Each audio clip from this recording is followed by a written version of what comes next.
सबने yellow the baby तो खेला ही होगा, तो आज हम जानने वाले हैं कि वो जो येलो द बेबी गेम था वो एक्चुअल में रियल था। मतलब कैन यू बिलीव गाइस कि वो रियल बेस्ड है यार। चीत हॉरर के चैनल पे इनकी वीडियो देखने वाले हैं। बेबी इन येलो, एक ऐसा बच्चा जिसने अपनी ताकत से हर एक बेबी सिटर की वाट लगा दी। और कैसे ये छोटा सा बच्चा अपने ही पापा को अपना गुलाम बना लेता है। लेकिन क्या आपने कभी सोचा कि आखिर इस बच्चे के अंदर इतनी अनंत ताकत आई कहाँ से? जादू टोने से।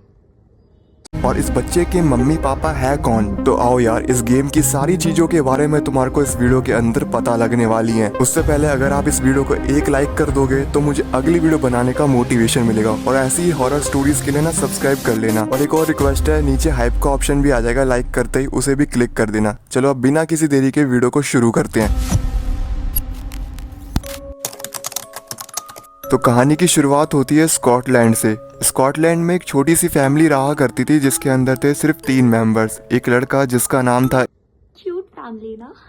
ईथन, और उसकी बीवी कैसेल्डा, और इन दोनों का बेटा जो कि लगभग 4 महीने का था, उसका नाम था हेस्टर। ये तीनों बड़ी खुशी हेस्टर, कुछ अलग सा नाम नहीं लग रहा? हेस्टर जैसा कुछ से अपने इस नए घर में रहते थे, क्योंकि कुछ ही टाइम पहले इन्होंने स्कॉटलैंड में एक नया घर खरीदा था। लेकिन मैं आपको बता दूं, जो इस बच्चे ये टकला बेबी पता नहीं मुझे क्यों शुरू से ही इतना अजीब लगता है। सच में मुझे बहुत अजीब लगता है। एक तो ये टकला है, ऊपर से इसकी आंखें जो दो बड़ी बड़ी दो आंखें हैं वो इतनी अजीब सी हैं। मतलब क्या ही बोलूं मैं। के जो मम्मी पापा थे वो एक साथ बहुत कम रहते थे, क्योंकि इस बच्चे की जो मम्मी थी वो असल में एक आर्टिस्ट थी। उनको आर्ट का literally I love art. Art क्या चीज है यार। बहुत ज्यादा शौक था। उन्हें हर एक चीज की ड्राइंग बनाना बहुत ज्यादा पसंद था, इसलिए वो ज्यादातर अपने घर से बाहर ही रहती थी। और कभी कभार ऐसा भी होता था कि वो घर ही नहीं आती थी, इसलिए अपने भाई ये ऐसे कैसे हो सकता है? मतलब कोई माँ अपने बच्चे को छोड़ देगी और वो घर पे नहीं आएगी? ऐसा तो हो ही नहीं सकता। बच्चे हेस्टर का ख्याल थोड़ा बहुत ही ईथन रखता था, लेकिन ईथन भी अपने काम में बिजी रहता था। मैं आपको बता दूं, ईथन भी एक छोटा इंसान नहीं था, वो भी एक बहुत बड़ा साइंटिस्ट था, जो कि अपने घर के बेसमेंट के अंदर ही एक्सपेरिमेंट किया। साइंटिस्ट लोगों का ना दिमाग थोड़ा सा हिला ही हुआ रहता है गाइस। मतलब बेसमेंट के अंदर एक्सपेरिमेंट कर रहा है, वो हर चीज कर रहा है। क्या करता था, और उसका एक बहुत ही अजीब सपना था कि वो अपने एक्सपेरिमेंट से पेड़ पौधों को जिंदा करना चाहता था। What?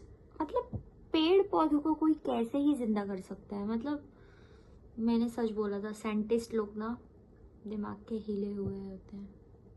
अब असल में पेड़ पौधे जिंदा ही होते हैं, लेकिन वो चाहता था कि उसके एक्सपेरिमेंट से पेड़ पौधे इंसानों की तरह चल सके और बात कर सके। इसलिए वो दिन रात अपने एक्सपेरिमेंट में घुसा रहता था। अब मुझे नहीं पता कि इसको ये पेड़ पौधों को जिंदा करने का आइडिया आया कहाँ से। शायद इसने एवेंजर्स देख ली थी। जब से ईथन की बीवी बाहर कुछ भी गई हुई थी, तब से ईथन को ही अपने बेटे हेस्टर का ध्यान रखना पड़ता था, जिस वजह से वो अपना सारा ध्यान अपने एक्सपेरिमेंट में दे ही नहीं पा रहा था। अब इन चीजों को देखते हुए ईथन ने एक रोबोट बनाया जिसका नाम था न्यूट। अब जब से ईथन ने न्यूट रोबोट उसने रोबोट बना लिया गाइस, इतना दिमाग का तेज था वो।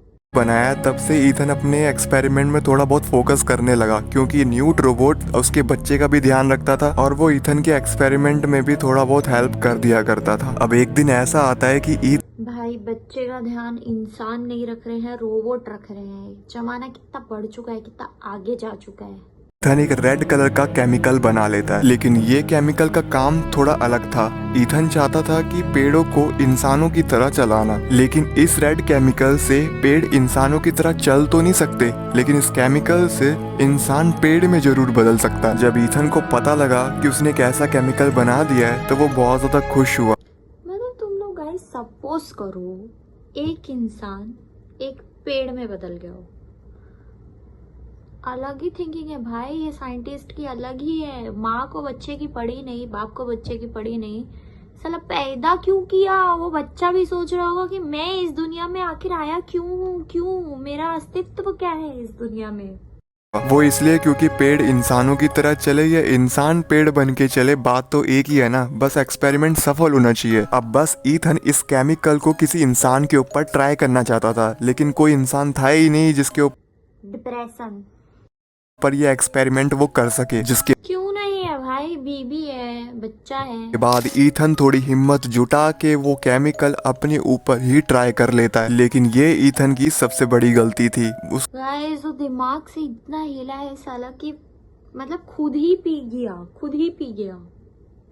क्या ही बोल। केमिकल का ईथन के ऊपर इतना ज्यादा गंदा असर पड़ता है कि ईथन उससे पेड़ तो नहीं बनता, लेकिन उसके शरीर के ऊपर इतने गंदे निशान हो जाते हैं जिसके बाद वो किसी को भी मुंह दिखाने लायक नहीं रहा। उसके शरीर के ऊपर बहुत ही गंदे दाग हो गए थे, उसकी शरीर पे बहुत ज्यादा खुजली होने लगी। लेकिन ईथन ने नोटिस किया कि इस केमिकल के इफेक्ट के बाद उसके शरीर पे दाग तो हो गए थे, लेकिन उसको सुपर पावर्स मिल रही थी और उसका माइंड और भी ज्यादा तेज और शार्प हो गया। वो हर चीजों को बहुत ही ज्यादा इंटेलिजेंट लेवल पे सोचे जा रहा था। जिसके बाद ईथन ने यार मुझे भी ऐसा सुपर पावर चाहिए। मतलब तुम सपोज करो तुम्हारे पास सुपर पावर हो, तुम कुछ भी हिला सकते हो, बैठे बैठे कुछ भी काम कर सकते हो, कुछ भी। मैं यहाँ बैठी हूँ, कुछ भी काम कर सकते हो तुम लोग। अपना माइंड यूज करके इस केमिकल को और भी ज्यादा एडवांस केमिकल बनाने की कोशिश की, क्योंकि ईथन को पता था कि अगर इस केमिकल को और भी अच्छा बना दिया साइंटिस्ट लोग का दिमाग देखो।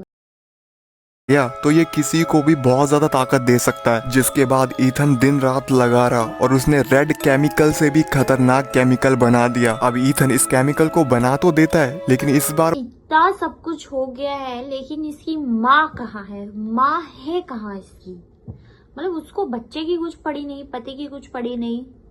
वो केमिकल अपने ऊपर यूज नहीं कर सकता था, क्योंकि इस बार उसने इस केमिकल को यूज किया तो उसकी जान भी जा सकती है। जिसके बाद ईथन ने अपना और दिमाग लगाया और थोड़ी बहुत और रिसर्च की। तब उसे पता लगा कि अगर ये केमिकल किसी बच्चे को बचपन से दिया जाए तो वो बच्चा जैसे जैसे बड़ा होगा उस बच्चे के शरीर के अंदर ये केमिकल एडजस्ट हो जाएगा और उस बच्चे के अंदर बहुत ज्यादा ताकत आ जाएगी। लेकिन ईथन को इस केमिकल का यूज करने के लिए एक बच्चा चाहिए था, पर बच्चा तो था ही नहीं। क्यों नहीं था बच्चा? या घर में बैठा हुआ है बच्चा, घर में ही बैठा हुआ है वो भूत, टकला भूत घर पर ही है। लेकिन तभी उसे याद आया कि उसका भी तो एक बच्चा है। जिस गाइस याद आया, बाप को याद आया कि मेरा बच्चा भी है। उसे याद आया कि मेरा बच्चा भी है। के बाद ईथन अपने ही बच्चे के ऊपर उस केमिकल से एक्सपेरिमेंट करता है, लेकिन अपने हाथों से नहीं। अपने बच्चे को केमिकल देने के लिए वो एक बेबी सिटर को बुलाता है। जिसके बाद वो बेबी सिटर को सारी बात समझा देता है कि तुम्हें हमेशा मेरे बच्चे को दूध की बोतल खुद से क्यों नहीं दे रहा है? बेबी सीटर को क्यों हायर कर रहा है? ये सोचने वाली बात नहीं है। में मेरा बनाया हुआ केमिकल डालकर पिलाना होगा और किसी को भी इस चीज के बारे में पता नहीं लगना चाहिए, खासकर मेरी बीवी को। तो इस चीज को बड़े ध्यान से करना। मैं तुम्हारे को इसके मुंह मांग डर देख रहे हो बीवी का, लेकिन बीवी का कुछ पता नहीं है, कहाँ है कहाँ नहीं है, कुछ पता नहीं है उसका। ये पैसे दूंगा। अब आप सोच रहे होंगे कि ईथन ने अपने बच्चे के ऊपर अपने हाथों से एक्सपेरिमेंट क्यों नहीं किया। वो इसलिए उसकी बीवी कैसेल्डा को पता लग गया कि वो अपने बेटे के ऊपर एक्सपेरिमेंट कर रहा है। तो कैसेल्डा एक थप्पड़ में ईथन की साइंटिस्ट एक थप्पड़ में साइंटिस्ट गिरी निकाल देगी। लेकिन बच्चे को क्यों तकलीफ देनी है भाई? बच्चे को क्यों दे रहे हो भाई? लिए ईथन एक्सपेरिमेंट के लिए बेबी सिटर को बुलाता है। अब हमेशा वो बेबी सिटर दूध की बोतल में केमिकल मिलाकर उस बच्चे हैस्टर को पिला दिया करती थी और तब से उस बच्चे हैस्टर के अंदर बहुत से चेंजेस भी आने लग गए थे, जैसे कि उस बच्चे की आंखों का कलर एक्सपेरिमेंट सक्सेसफुल हो रहा है। बदल जाना और अजीब सी हरकतें करना। कुछ दिन बीत जाने के बाद उस बेबी सिटर को फील हुआ कि उसके साथ बहुत सी पैरानॉर्मल एक्टिविटीज हो रही हैं और वो पैरानॉर्मल एक्टिविटी और कोई नहीं, वो बच्चा हैस्टर ही कर रहा है। जैसे कि वो बच्चा कहीं पे भी टेलीपोर्ट हो जाया करता था और अपने टेलीपोर्ट हो रहा है बच्चा, मतलब यहाँ से वहाँ, वहाँ से यहाँ, कहीं भी टेलीपोर्ट हो सकता है। क्या पावर है यार, मुझे भी ऐसी पावर चाहिए। आप हवा में उड़ा करता था। जिसके बाद उस बेबी सिटर ने ईथन को ये सारी बात कॉल पर बताई। ये चीज सुनकर ईथन बहुत ज्यादा खुश हो गया कि उसका एक्सपेरिमेंट सफल हो चुका था। भाई खुश हो गया, अपने बच्चे को खुश हो गया गाइस, खुश हो गया, वो सच में खुश हो गया।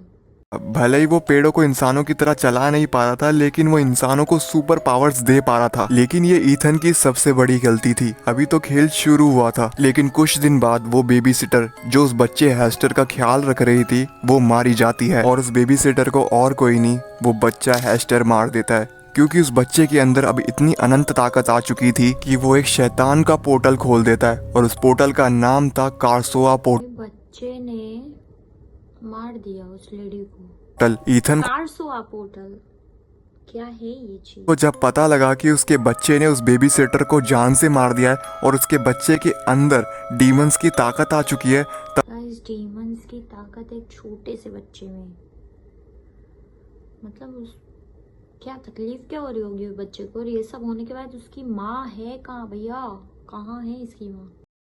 अब तो वो अपने बच्चे के पास भी जाने से बहुत ज्यादा डर रहा था। कुछ दिनों के बाद जब कैसेंड्रा घर आती है तो पूरा घर खाली पड़ा माँ आ गई, इतना सब कुछ होने के बाद माँ आ गई। हुआ था, बस उसका बच्चा ही अपने चेयर पे बैठा हुआ था। कैसेंड्रा को ये देख के बहुत गुस्सा आया कि उसका पति ईथन अपने बच्चे को ऐसा अकेला छोड़ के कहाँ चला गया है। कैसेल्डा ने ईथन को कॉल किया लेकिन ईथन ने कॉल नहीं उठाया, जिसके बाद कैसेल्डा अपने बच्चे का ध्यान रखने लगती है। लेकिन तभी कैसेल्डा ने देखा कि उसका बच्चा अजीब सी हरकतें कर रहा है, कहीं पे भी टेलीपोर्ट हो जाता है, कहीं पे भी हवा में भाई सपोज करो तुम्हारा कोई बच्चा हो, किधर भी टेलीपोर्ट हो रहा हो, तुमको डर नहीं लगेगा?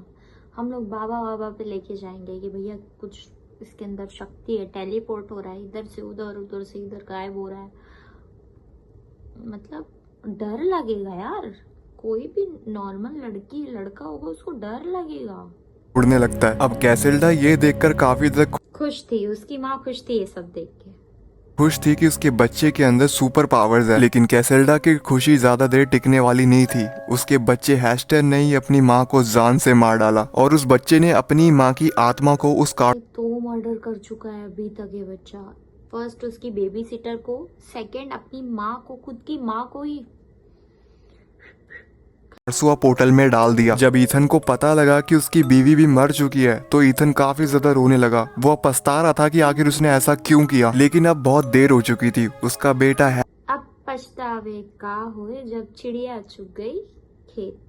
हैस्टर अब वो डीमन के वश में आ चुका था और उसका बच्चा उसे ही ढूंढ रहा था और वो ढूंढ भी लेता है। ईथन को लगता है कि अब वो मारा जाएगा, लेकिन उसका बच्चा कहता है कि मैं तुम्हें मारूंगा नहीं, बस मुझे इंसान ला कर दो। जिसके बाद ईथन ऐसा ही करता है। बेबी सिटर्स को कॉल पे झूठ बोलकर घर बुलाता है कि मैं कहीं बाहर जा रहा हूँ, बस मेरे बच्चे का ध्यान रखना, इसके बदले में तुम्हें बहुत सारा पैसा दूंगा। और पैसे के लालच में आकर बेबी सिटर घर पर आते हैं और वो बच्चा बेबी सिटर को जान से मार देता है और वो बच्चा उन बेबी सिटर्स की आत्मा को कार्सुआ पोर्टल में भेज देता है। तो ये थी बेबी इन येलो की पूरी बैक स्टोरी। पुलिस कहाँ है? पुलिस का रोल कहाँ है इसमें? मतलब कोई भी बेबी सिटर होगी अपने घर में, या कोई भी बॉयफ्रेंड या फ्रेंड को बोलेगी हाँ मैं यहाँ पे जा रही हूँ बेबी सिटिंग करने, मतलब कोई तो होगा यार। बहुत अच्छी थी स्टोरी, लेकिन मुझे ऐसा लगता है कि ये शायद से रियल स्टोरी नहीं है, क्योंकि मुझे गूगल पे इसका कोई प्रूफ नहीं मिला है वैलिड। तो हमने बस एंजॉयमेंट के लिए, एंटरटेनमेंट के लिए देखा। लिटरली बहुत अच्छी थी।